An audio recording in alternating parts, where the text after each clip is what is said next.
Nel giorno in cui il futuro della Juve Stabia inquieta i cuori gialloblu, dall'appello al sindaco del presidente Paolo D'Arco all'avvio di un azionariato popolare, è il presente che esalta. Non può bastare agli Iaconi l'alibi dell'assenza di Mastro Nunzio. Il Frosinone ha soltanto pattinato sul campo in erba artificiale con leggerezza da scuola di danza, non adatta alla categoria in cui serve rovidezza e solidità. Quello che c'ha la Juve Stabia, particolare rivelatore della gestione di somma.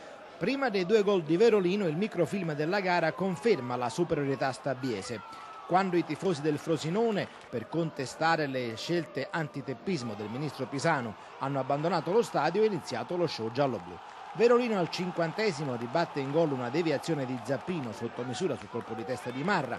E poi la Juve Stabia che insiste, il Frosinone annaspa soltanto, praticamente non crea pericoli. E al 35° del secondo tempo Verolino regala un gol da cineteca che chiude di fatto la partita.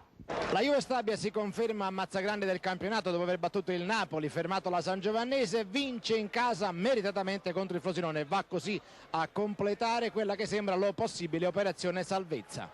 Ma di somma è categorico, niente distrazioni, concentrazione massima come sempre, e Iaconi invece che fa il mea culpa come la sua squadra.